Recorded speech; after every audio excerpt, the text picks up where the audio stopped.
जुनूब मगरबी गजा सिटी के तबाहशुदा इलाके तल अल हवा में इसराइल की छोड़ी हुई एक बख्तरबंद गाड़ी आज एक गैर मामूली मकसद के लिए इस्तेमाल हो रही है। सुर्ख कपड़े पर लिखा हुआ चार्जिंग स्टेशन का बोर्ड इस पर लटक रहा है। ये गाड़ी अब इस इलाके में बिजली का वो नायाब जरिया बन गई है जो 2 बरस से ज्यादा अरसे से मुसलसल जंग के बायस मुकम्मल तारीकी में डूबा हुआ है। 27 साला याया खुजीक, जो हालिया इसराइली कार्रवाइयों के दौरान जुनूबी इलाके की तरफ हिजरत के बाद दोबारा शुमाली गजा लौट आए थे, अपनी तबाहशुदा बस्ती में चलते हुए इस गाड़ी तक पहुंचे।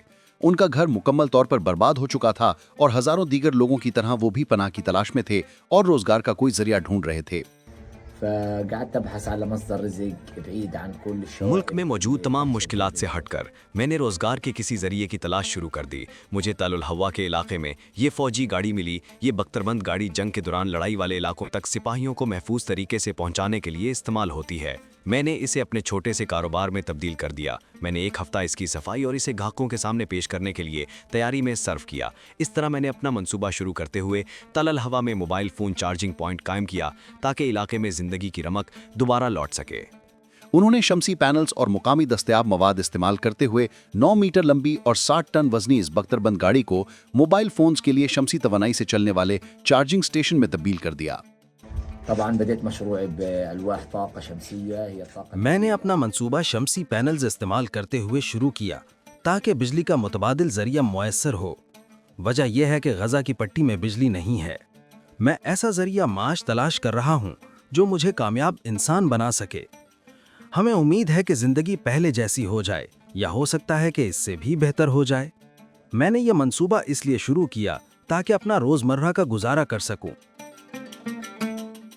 तल अल हवा, जो कभी बुलंदोबाला इमारतों वाला जदीद इलाका हुआ करता था, कम से कम 5 बड़े इसराइली फौजी हमलों का सामना कर चुका है।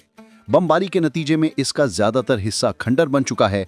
गजा के सेहत हुकाम का कहना है कि अक्टूबर 2023 से शुरू होने वाली इसराइली कार्रवाइयों में अब तक कम से कम 70,117 फलस्तीनी जाँ बहक और 1,70,999 जख्मी हो चुके हैं। इसके अलावा बेघर होने वाले खानदानों का शुमार मुमकिन नहीं, जबकि इलाके में बुनियादी शहरी सहूलियात को बुरी तरह नुकसान पहुंचा है। ये मंसूबा इस बात की अक्कासी करता है कि मैंने उन फौजी गाड़ियों की वजह से कितना कुछ खो दिया। मैंने अपने वालिद, वालिदा, भाई और बहनें सब खो दिए। मेरा पहला घर और दूसरा घर दोनों तबाह हो गए। मैंने खौफ, महरूमी और नुकसानात का सामना किया। मैं हर उस चीज़ से महरूम हो चुका हूँ जो मेरी मिल्कियत थी। इसीलिए मैंने फैसला किया कि नई जिंदगी शुरू करूँ और वक़ार के साथ जीऊँ, ऐसी हकीकत में जो गजा की पट्टी में हमारे रोजमर्रा के हालात से मुख्तलिफ हो। गजा भर में बिजली की शदीद किल्लत के बाइस खुले मकामात पर चार्जिंग पॉइंट्स आम हो चुके हैं, लेकिन बहुत कम ऐसे हैं जो खजीक के मंसूबे की अलामती अहमियत रखते हों। गजा की पट्टी में जारी बिजली की बंदिश के दौरान इस नौजवान ने इसराइली बख्तरबंद गाड़ी को इस्तेमाल में लाकर इसे चार्जिंग पॉइंट में तब्दील कर दिया। हम यहाँ अपने फ़ोन चार्ज करने आते हैं क्योंकि यहाँ बिजली का कोई और जरिया मौजूद नहीं। उसने ये मंसूबा शुरू किया जो फ़लस्तीनी आवाम की साबित कदमी की अक्कासी करता है, बिल्कुल ऐसे जैसे राख से उठने वाला फीनिक्स। खजीक अब मकामी नौजवानों को शमसी चार्जिंग पोर्ट्स चलाने की तरबियत दे रहे हैं। उन्हें उम्मीद है कि अब वो अपनी खिदमात में बैटरी चार्जिंग, वॉकी टॉकी या तिबी आलात की सहूलत भी शामिल करेंगे।